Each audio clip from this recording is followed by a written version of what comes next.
It's 9 o'clock, and it is Wednesday night, the 14th of April, and we have a lot to do, and you will want to be a part of it. So let's make sure, the bumper is running. It is. I'm logging into the chat room, by the way, just now. And we are recording, and we are streaming. Everything's going to be fine. Let's count down to Studio 20.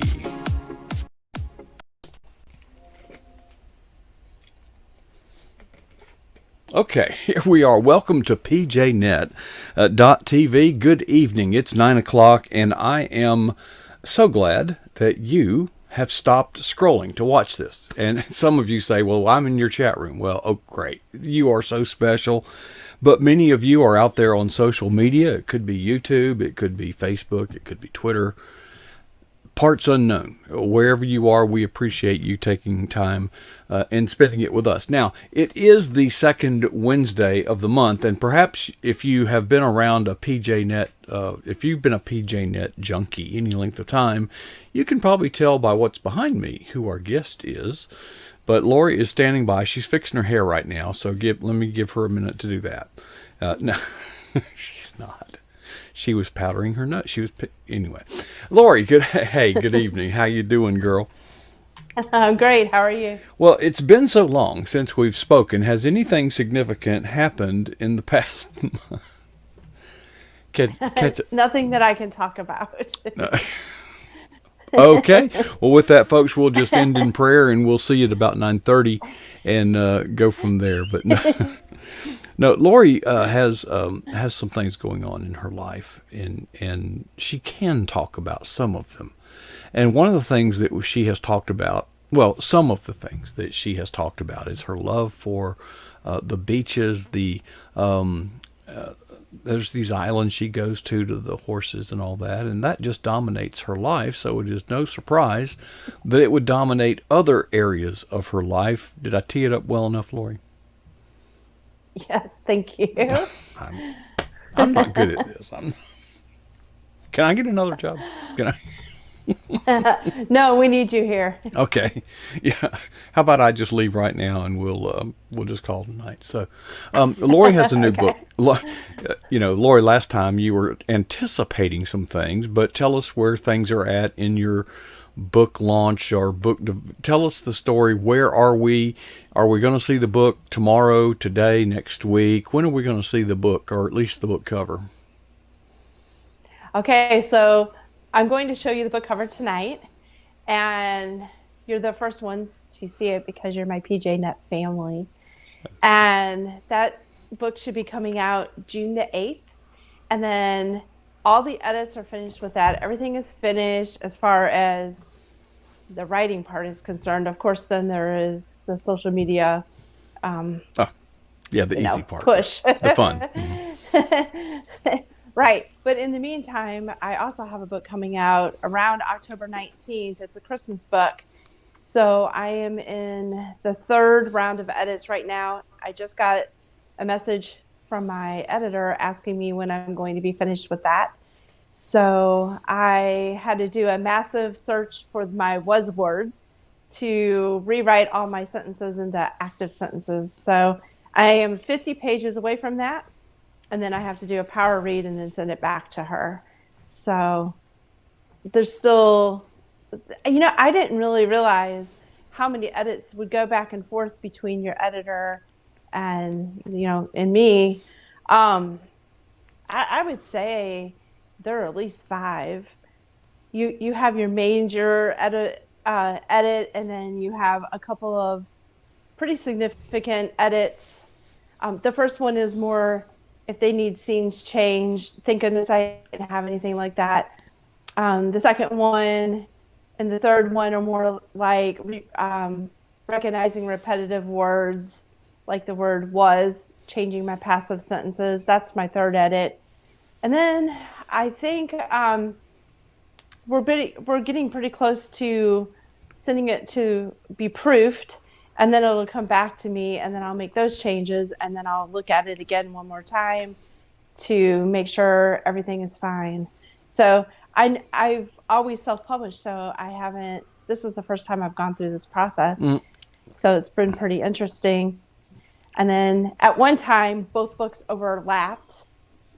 And I was doing all the edits, and I finally turned them in on January 25th. And I thought, yay, I'm finished. But then 2 weeks later, I got them back again, along with the edits on my second book. So that's been an interesting process. But now I'm just working on the second book. Now, Lori, you said you had self-published. I haven't. When you said you went through like 5 rounds of edits, my thought was one of two things. No, not really.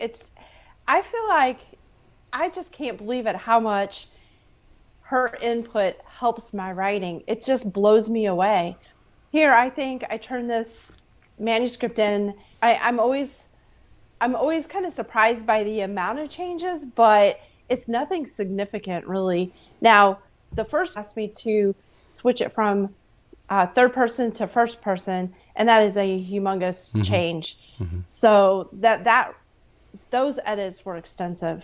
Mm-hmm. Now, writing in first person better, and why she wanted me to switch the other book. Mm-hmm. And I agree with her. I do write better. I get more close.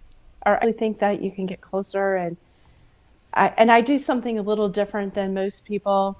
I write the hero in third person and the heroine in the first person.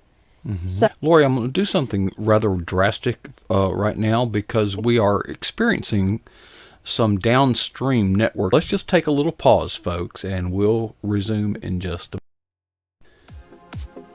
minute. Okay, Lori, I'm going to disconnect. And if I do that, just give me a chance. I'm going to disconnect. Okay. All right, let me simplify life here a little bit.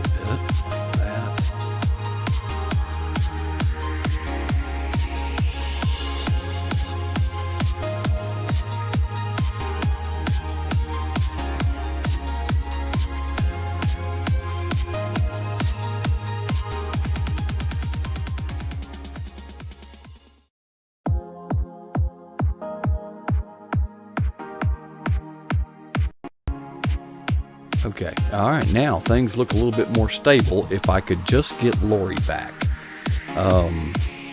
Okay, folks, I don't know what just happened, but it was bad. Okay, I do know that. And what I've done is I had to kind of reset everything and shake Lori loose. And I'm waiting on her to rejoin. So, until that time, let me bring you up to date on some announcements that I normally make late in the night. The 3D animation project, which is an ongoing and will be for months into the future. My tutor just called tonight and said that they would not be able to be here with me tonight, but that's okay because I can continue to make progress. We're going to do something a little special. We're going to animate a book easel. Now, if you all are writers, don't tell me you don't know what a book easel is. You, in fact, do. All right. Still waiting on Lori, and so I'm just going to keep, I just want to make sure everything was set on this end. Okay, so, the PJNet bumper that we run that you just saw several moments of, we've used that for a long time. It needs to be freshened up. So what I thought I would do is animate a book easel. And a book easel, kind of looks like a TP, a little 3-legged thingamajiggy. And I thought, well, gee, that would, kind of look like a Delta Wing aircraft. And so I can transform it from a straight like that to like that, and then, blah, blah, blah, and fly it through the air and then park it, and then stand it up straight, and then I'll fly some book covers in. I wish I could show you, and I'm still waiting on Lori.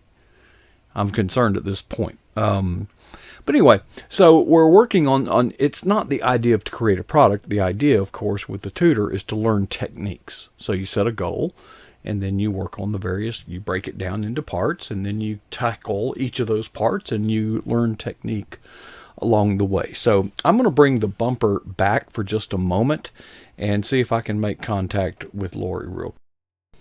Stand by.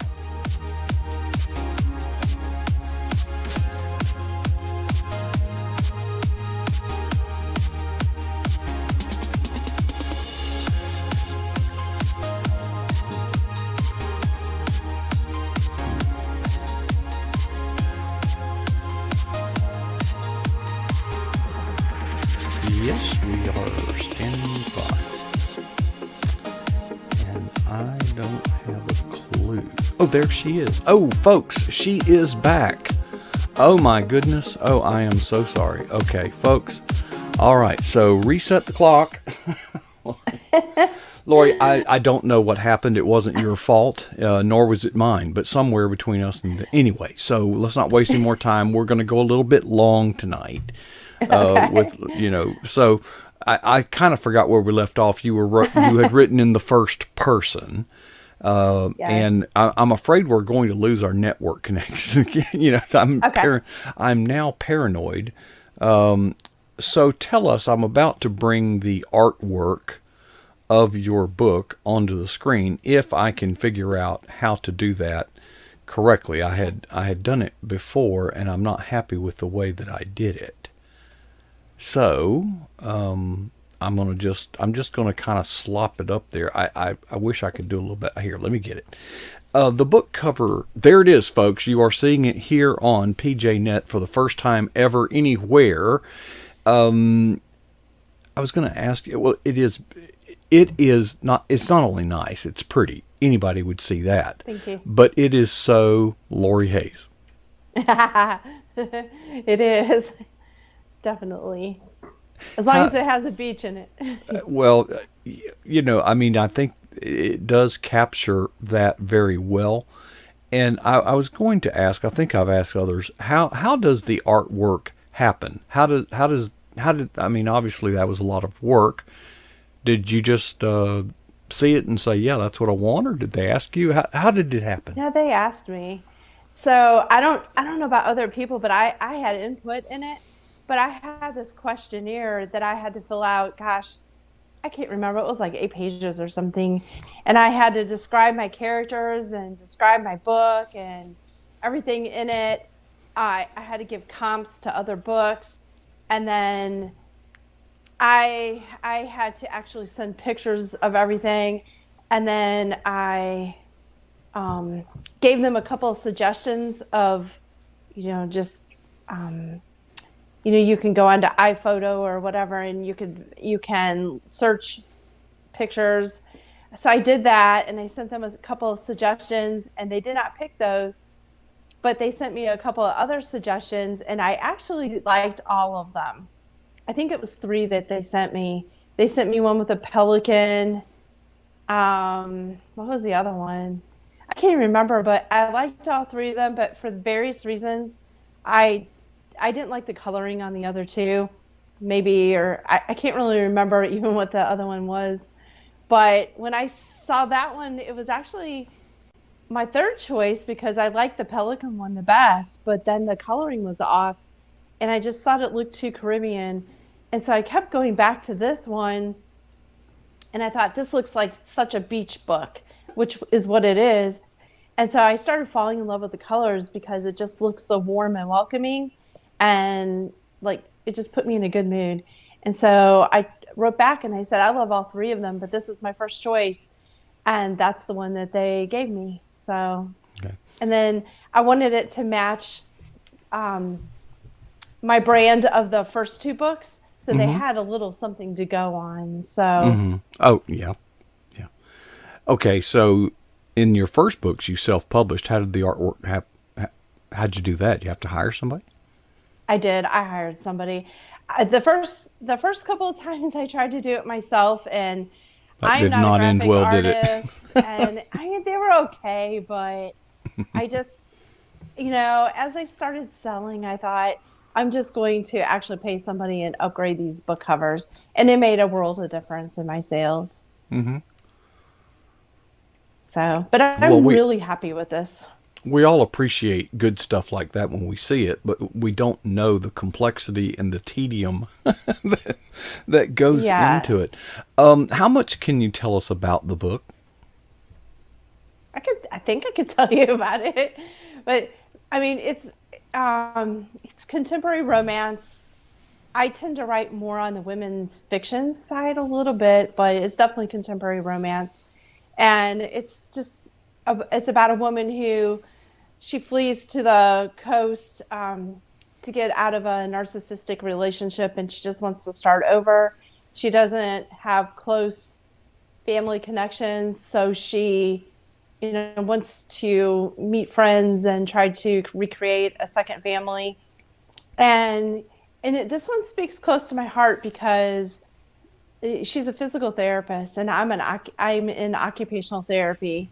So it has some humorous little scenes that take place in the nursing home and some funny things. We did have to remove some of them that were rather a little bit inappropriate, but they were hilarious. Um, but we decided to remove them. But I did save them for maybe a different book someday. But Well, yeah, send me the yeah. outtakes and we'll make a video out of it. How's that? Those are the scenes you don't want to read when you're on the plane editing. I learned. Well, But she said she laughed really hard, but she said we probably should take this out. um, so anyway, so she ends up meeting somebody. She's not really looking for a man, but she ends up meeting a friend and, finding some, well, I don't want to tell the end, but, it's a love story, of course. But, and also she's a writer, and I had to kind of speak through like my heart because, it's kind of the struggles of a writer trying to make it and trying to get an agent and trying to get an editor. And one of the editors I had pitched to before had told me, Lori, you need to make your writing, the woman writing in the book, similar to what's actually going on in her life. And so that was kind of an epiphany for me. So when in one of the many edits and rewrites that I did, that was one of the things that I changed. I made it more parallel with the story. So that added to it, I think.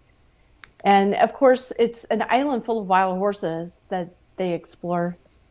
So he's a ferry owner, and he goes out to the islands all the time. And he brings her out there, and they get to see the wild horses, and it's very. I've been told it's very romantic.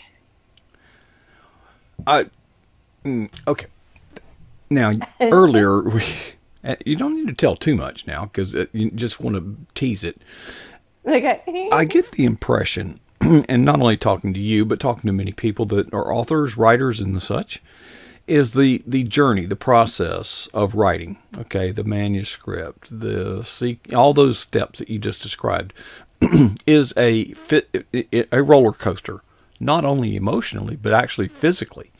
So, there's the uphills, the downhills. So right now in this cyclical sinusoidal roller coaster ride, do you feel like you're about to top the hill? Do you feel like where are you on that path? How do you feel? I guess I feel like I'm at the top of the hill, and I'm about to coast down, and I get to see my book hopefully on the bookstore shelves, and it's going to be out there. And I've worked so hard on this book, and I started writing it, I think it was 2018, maybe the early 2018, and now it's coming to fruition. So that's really exciting. And then actually the second book I started writing at the end of 2018, beginning of 2019, and it's coming out in October. So if you had it to do over again, would you do two books concurrently? It's one of those opportunities you need to grab it. If you get a two-book deal, that. I'm not going to turn that down. Mm-hmm. But it just would be nice to have the input early on when I'm writing it, so that I didn't have to rewrite the whole thing again and again. Mm-hmm. and one thing I want to say too to new writers, because I had self-published, so I had some history, and I had good sales. Mm-hmm. But it's a whole different ballgame when you traditionally publish. And the best thing I did was I hired an editor who used to work at Random House, Penguin Random House, mm-hmm. and she went through the whole thing, and I paid her to edit it. And I believe truly that's what set me off into the world of traditional publishing. I mean, she was fantastic. Before you got the contract? Yes. And then I had to rewrite a lot of it again because each house has their own requirements and their own opinions on that. But I truly believe that was a huge stepping stone for me. And she also edited my second book, and it was the Christmas book that my editor, fell in love with. And then she said, I will buy both of them if you go back and rewrite this one in the first person. And at first I did not want to do that, but I thought, this is an opportunity. This is what I've been wanting. And so that's what I did. So this was much more of a rewrite than my second book. I've talked to some people about editors, and I'm not in this business, so I'm speaking from a position of ignorance. But some of the feedback I get, it varies, because some people say, I'll be darned, I'm not going to pay that much money to have someone edit. I can just get anybody, it doesn't even need editing. It's already okay. To, yes, I'm going to do it, but that is a tremendous leap of faith, because you're investing, you've invested your time and your effort and your talent. That's one thing. But now you're investing money. How scared were you? I knew this editor from about 10 years ago. I had pitched my first self-published book to her, and she was at Random House and she almost bought it. So I knew she liked it, and I knew she liked the wild horses. And then 10 years later, we reconnected again. We were Facebook friends, and I thought, I just had this intuition, reach out and see if she would edit this. And right before I did that, she announced that she was going to do freelance editing. So it was a God thing for sure. And coincidence, I'm sure. I do think that, she was amazing. Her edits were really hard, but it was really worth it. And then on the second book, my Christmas book, she tore that thing apart, and she was having me move chapters. Really? That was at first the hardest book I've ever edited, but again, really, that's the first one that actually she wanted to buy, my new editor. So it paid off. On a scale of 1 to 10, how coachable do you think you are? I would like to think I'm a 10. I have input, but it's their book. They bought it. So that's my attitude. It's not my baby. I love the book, but it's a business. And if you tell me to name the heroine Frank, I'm going to name the heroine Frank. I really don't care. They bought the book. Francis. I will do whatever they want within reason. Really? I probably had more say so over the book cover. I was probably more of a pill about that. And then we had some things about differences of opinions about hyphens and comma use, but we kind of got over that, and we started to learn how to work together and what we each like. And the second book has been much easier. The first one was kind of, let's get to know each other's style. Lori, it paid off, and thank you. From what I'm seeing, if the book turns out as good as the book cover, I think you're in for a good ride. That book cover is totally Lori Hayes. It is absolutely on track, and for you girls out there, it's very feminine, everything, and it's got it, I think it's got all of the elements. And what I do like is it has your name prominently at the top, but yet it doesn't, at the same time, it doesn't distract or detract. It associates your name with those things that we have all come to know as Lori Hayes, and I'm just very excited for you. I am also very aware that we've run out of time. Okay. But I wanted to give you a minute to kind of wrap it up, because I know we got interrupted earlier, so we're about 6 minutes over right now. Well, wait until you see the next book cover for Christmas. It's awesome. I can't show it to you yet because it's not in its final stage, but I love it. We will give you that. And Lori, we're honored that you would choose us, PJNet, to reveal your book cover tonight. That's a special feel. There's so many good things we could say. And so maybe next month, maybe we'll get to see something new. We'll see. Anyway. Thank you. All right. Thanks, Lori.